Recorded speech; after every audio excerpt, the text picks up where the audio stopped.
Morning, मैं Arkesh Mandora. Welcome to mission 100 institute of mathematics. हम पढ़ रहे हैं एक्सरसाइज फर्स्ट समुच्च, जिसका नाम है सेट्स। सेट्स में आज की क्लास में हम पढ़ेंगे डे मॉर्गन के नियम, law of day Morgan and Venn diagram, when आरेख।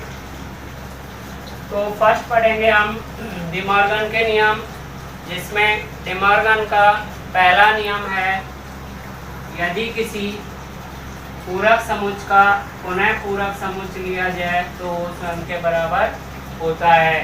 इसी प्रकार से डे मॉर्गन ने सेकंड नियम दिया था कि यदि किसी समुच्च में कुछ समुच्च का यूनियन लिया जाए तो वो स्वयं के बराबर होता है। थर्ड नियम दिया था डे मॉर्गन ने, यदि ए समुच्च का इंटरसेक्शन ए से लिया जाए तो ए के बराबर होता है।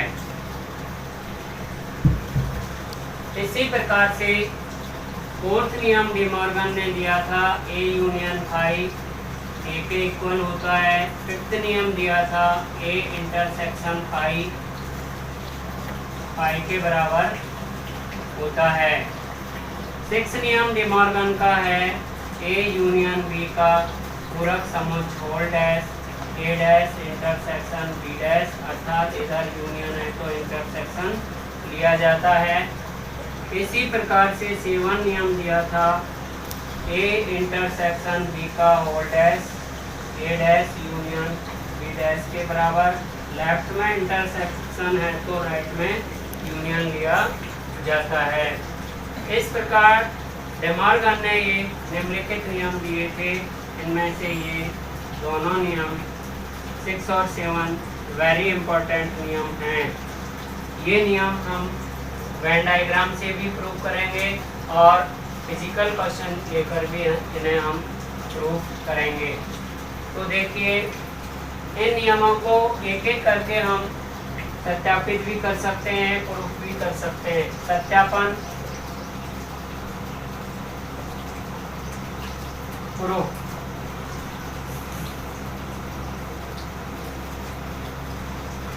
तो डे मॉर्गन के पहले नियम का सत्यापन है, ए डैश का होल डैश ए के इक्वल होता है। इसका हम एक एग्जांपल लेते हैं, यदि u इज इक्वल 1 2 3 4 है तथा समुच्च a इज इक्वल 2 3 है, वो तो सिद्ध कीजिए ए डैश का whole dash is equal A के होता है। इसका प्रूफ या सॉल्यूशन होगा, सबसे पहले है हम समुच्च ए का ए डैश याद करेंगे। तो ए डैश के लिए आपको पता है स्टूडेंट, सार्वत्रिक समुच्च यू में से उस समुच्च को हटा दिया जाता है, अर्थात A dash equal to union set है 1 2 3 4 माइनस ए सेट है 2 3। तो 2 और 3 को इस सेट में से हटा देंगे तो सेट प्राप्त होगा 1 4 का। ये इसका पूरक समुच्च होगा। अब पुनः ए डैश का होल डैश लेने पर तो ए डैश का whole dash is equal U में से अगेन ए डैश को हटा देंगे। यू सेट है 1 2 3 4 एंड ए डैश सेट है इक्वेशन फर्स्ट में 1 4। तो 1 4 को यू में से हटाने पर अगेन सेट ए डैश का होल डैश प्राप्त होगा 2 3, जो कि सेट ए के इक्वल है। अतः हम कह सकते हैं ए डैश का whole dash is equal A के होता है। ये डे मॉर्गन के पहले नियम का सत्यापन है। इसी प्रकार से डे मॉर्गन के सेकंड नियम का भी हम सत्यापन करेंगे। डे मॉर्गन का सेकंड रूल है, यदि ए यूनियन ए से लिया जाए तो वो उस समुच्च के बराबर होता है। सेकंड रूल है ए union A is equal A के होता है। इसका एग्जाम्पल है यदि समुच्च A is equal A B C है तो सिद्ध करो A union A is equal A के होता है। इसका सत्यापन है solution A union A left hand side है, ए की वैल्यू है ए बी सी सेट है एंड अगेन ए की वैल्यू ए बी सी है। दोनों का यूनियन सेट, दोनों के अवयव को मिलाकर एक सेट बनाएंगे तो ये सम सेट के इक्वल होता है। अतः हम कह सकते हैं कि A union A is equal A के होता है। ये डी मॉर्गन का सेकंड नियम है। इसी प्रकार से डी मॉर्गन ने जो थर्ड नियम दिया था वो है यदि किसी समुच्च ए का ए के साथ इंटरसेक्शन अर्नेस्ट समुच्च लिया जाए तो भी वह कुछ समुच्च के बराबर होता है। तो थर्ड रूल है डी मॉर्गन का A intersection A is equal A के होता है। इसका एग्जाम्पल है यदि ए is equal A E I ओ हो तो सिद्ध करो या सत्यापित करो A intersection A is equal A के। तो इसका सॉल्यूशन है left hand side A intersection A is equal A E I O U intersection again A E I O U, A E I O U नहीं है इसमें। तो ए intersection ए का mean होता है दोनों समुच्चों में कॉमन अवयवों का समुच्च, तो सन दोनों अवयव इसमें कॉमन है ई आई ओ। अतः ये कुछ समुच्च ए के इक्वल प्राप्त होता है। अतः हम कह सकते हैं A intersection A is equal to A के होता है। ये डी मॉर्गन का थर्ड लॉ है। इसी प्रकार से डी मॉर्गन ने फोर्थ और फिफ्थ लॉ भी दिया, सिक्स और सेवन लॉ भी दिया। इनको भी हम इसी प्रकार से सत्यापित कर सकते हैं। तो इसी क्रम में इसका डी मॉर्गन का फोर्थ नियम है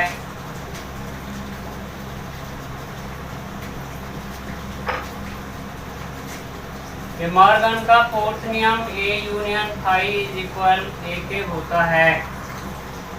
तो इसका example A is equal set A E B है। तो इसका सॉल्यूशन है A union phi. A set है ए ई बी और फाई सेट है हमारा जो कि रिक्त सेट कहलाता है, नल सेट। इसमें कोई एलिमेंट नहीं है। यदि इन दोनों के एलिमेंटों को प्लस किया जाए तो A union phi A E B के बराबर है। तो ये सेट ए के बराबर प्राप्त होता है। अतः हम कह सकते हैं ए यूनियन फाई ए के बराबर होता है। ये डी मॉर्गन का फोर्थ नियम है। इसी प्रकार से डी मॉर्गन ने फिफ्थ नियम दिया था यदि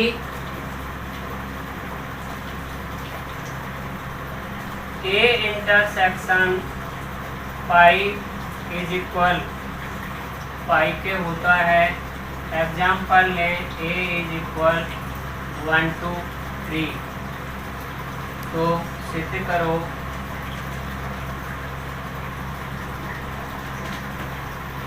ए intersection phi is equal phi के होता है। इसका सॉल्यूशन है ए इंटरसेक्शन फाई एक सेट है 1 2 3, इंटरसेक्शन बी सेट है नल सेट। तो इन दोनों समुच्चों में इंटरसेक्शन लेने के लिए हम क्या करते हैं, दोनों समुच्चयों के कॉमन अवयवों का समुच्चय लेते हैं तो इन दोनों सेट में कोई भी अवयव कॉमन नहीं है। इट मीन सेट में एक भी एलिमेंट कॉमन नहीं है, तो इसका सेट होगा पाई। तो हम कह सकते हैं कि दो समुच्चयों में ये इंटरसेक्शन फाई बराबर फाई के होता है।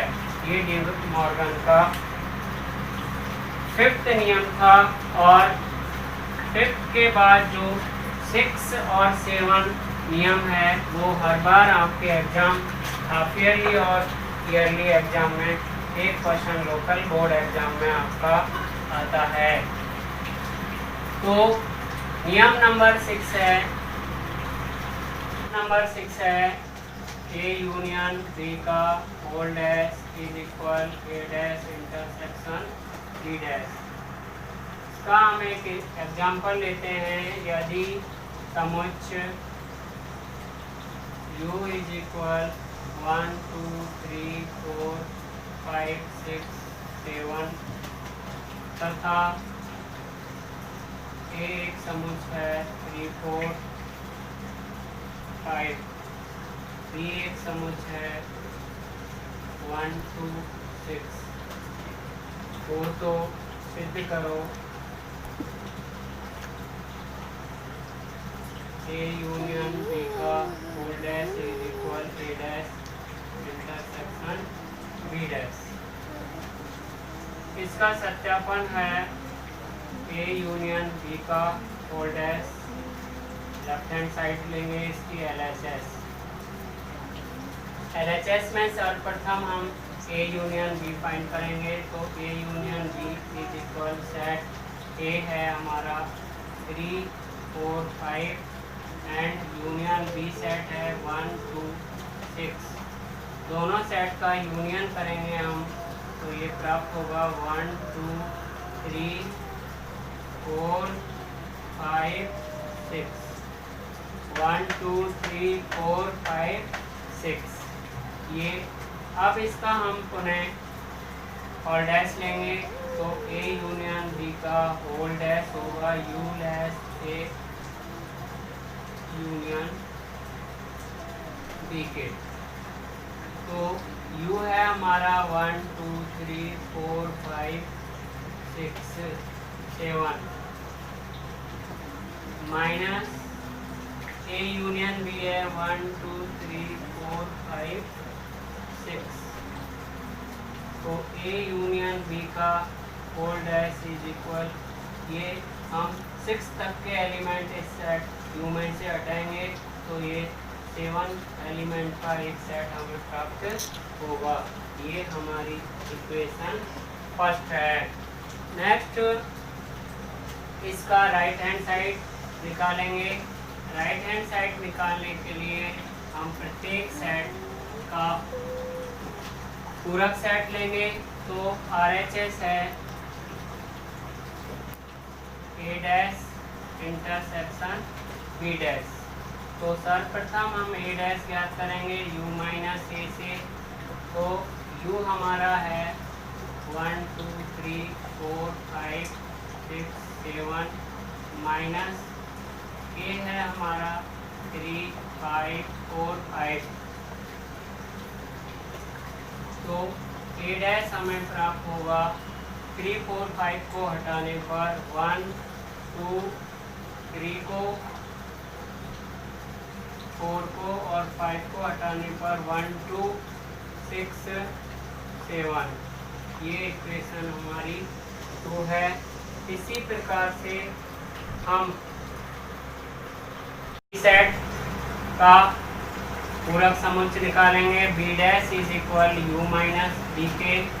तो यू है हमारा 1 2 3 4 5 6 7 एंड बी सेट है हमारा 1 2 6। तो यू में से 1 2 6 को हटाने पर जो एलिमेंट बचे हैं हमारे 3 4 5 7। ये इक्वेशन 3। अब हमें ज्ञात करना है A dash intersection B dash RHS के अनुसार।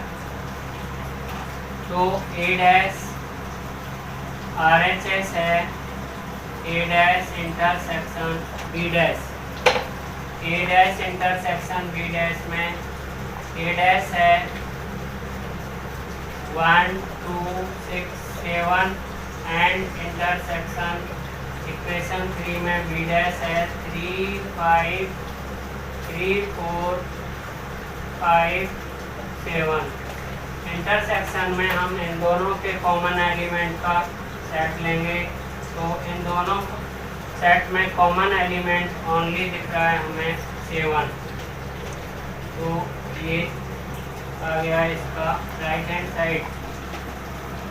तो इक्वेशन 1 और 4 में हम देख रहे हैं, इक्वेशन 1 और 4 में हम देख रहे हैं इन दोनों समीकरण के राइट हैंड साइड इक्वल हैं। अतः हम कह सकते हैं समीकरण 1 व 2 की तुलना करने पर, समीकरण 1 व 2 की तुलना करने पर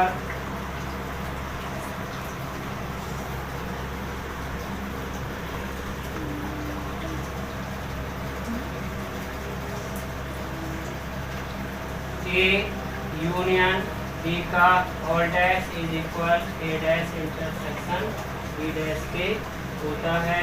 ये डी मॉर्गन का 6th नियम है। इसी प्रकार से हम 7 नियम को भी सत्यापित करेंगे। तो इसी एग्जाम्पल से हम 7 नियम को भी सत्यापित कर सकते हैं या अन्य कोई एग्जाम्पल भी ले सकते हैं। तो डी मॉर्गन का 7 नियम है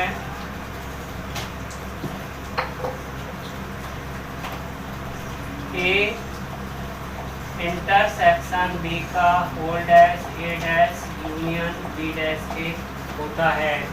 इसका एग्जाम्पल हम लेते हैं, यदि U बराबर A B C D E F G H है तथा समुच्चय ए बराबर ए सी डी एंड समुच्चय बी बराबर B D B G H हो तो सिद्ध कीजिए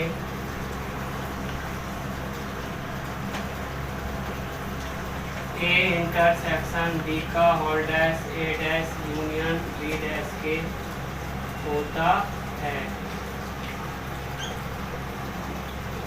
तो इसे सत्यापित करने के लिए हम लेफ्ट हैंड साइड LHS लेंगे ए इंटरसेक्शन बी का होल डैश। सर्वप्रथम हम दोनों समुच्चयों का common set A intersection B ज्ञात करेंगे। तो सेट ए है ACD एंड सेट बी है BGH। तो ए इंटरसेक्शन बी बराबर इन दोनों में कॉमन है समुच्चय, इन दोनों में कॉमन है, कोई अवयव कॉमन नहीं है तो 5 इक्वेशन फर्स्ट। अब हम ए इंटरसेक्शन बी का पूरक सेट लेंगे। तो U minus A intersection B करेंगे।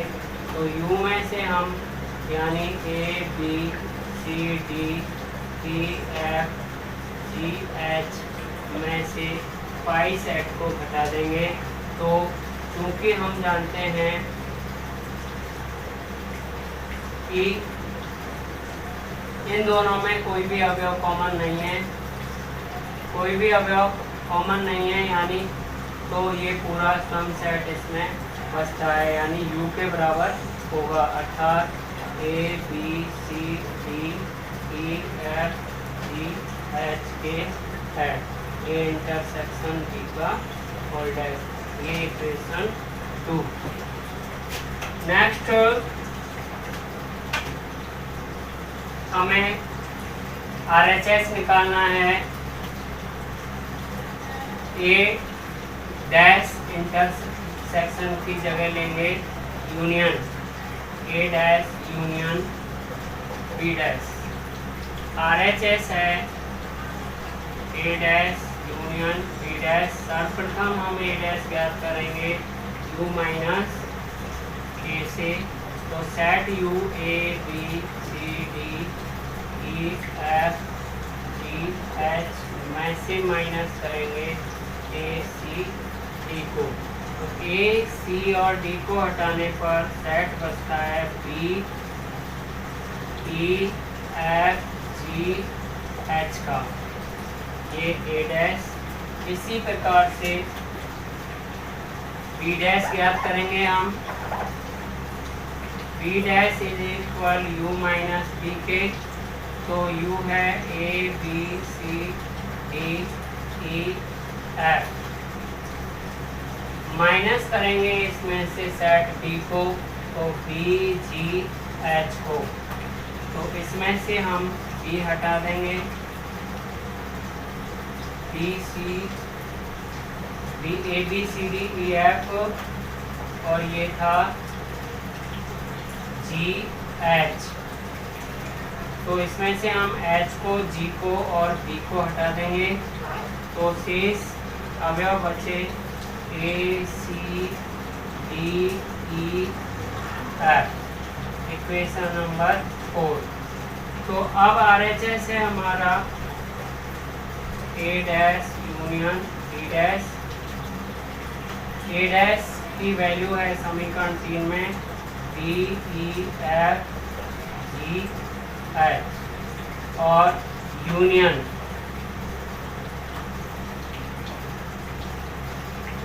B डैश है हमारा A C D E F, तो दोनों का यूनियन करने पर A dash union B dash is equal, ये प्राप्त होगा A B C D E F G H, समीकरण संख्या 5। समीकरण 2 और 5 की तुलना करने पर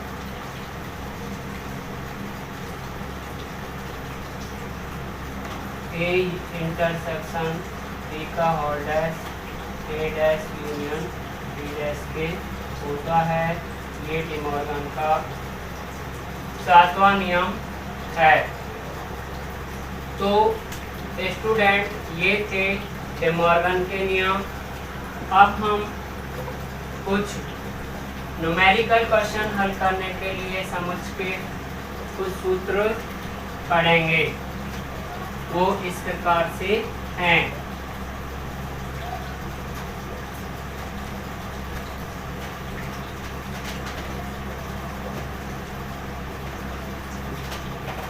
तो न्यूमेरिकल क्वेश्चन हल करने के लिए कुछ सूत्र हमें दिए गए हैं।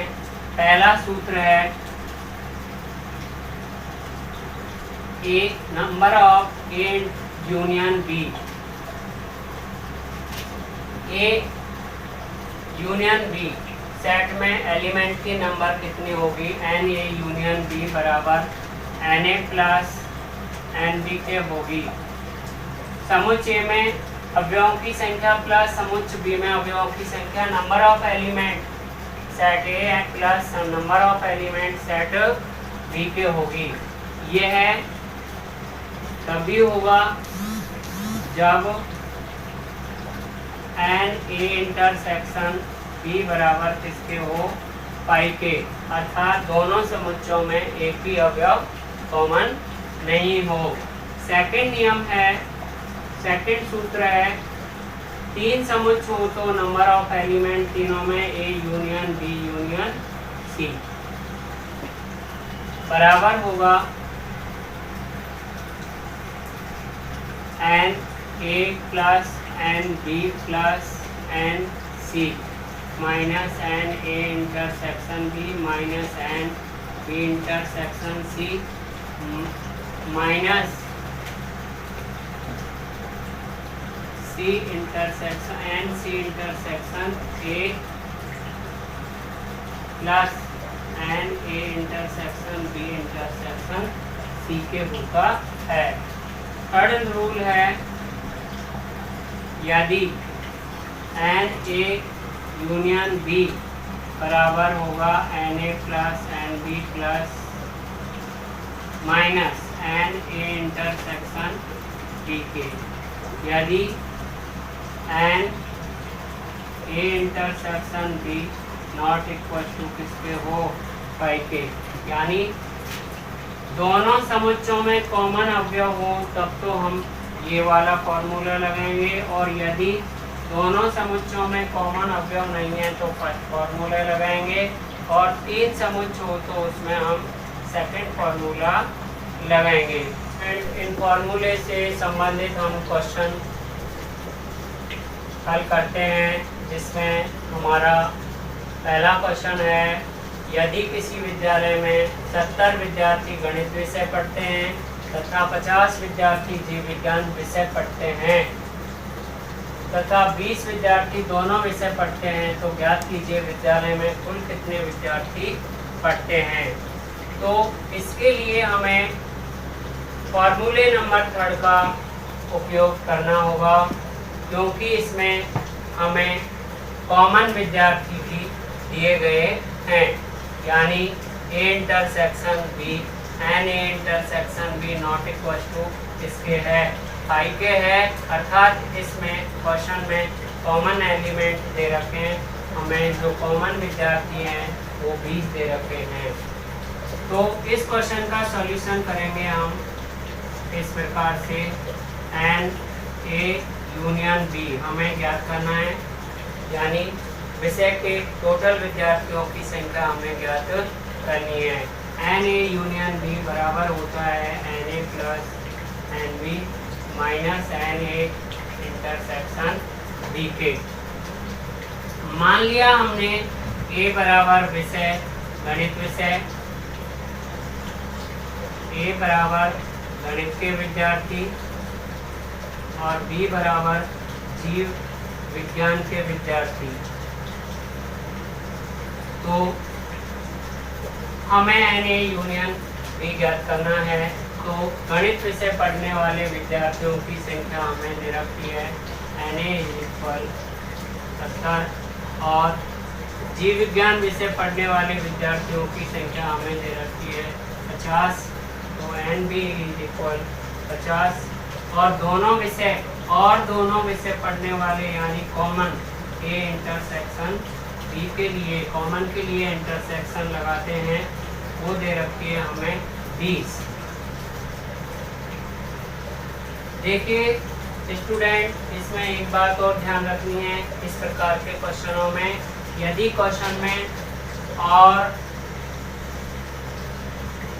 एवं तथा शब्द आए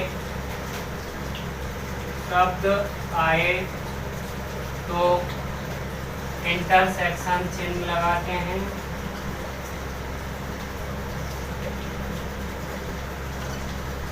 इसी प्रकार से या अथवा, इसको इंग्लिश में कहते हैं और, शब्द आए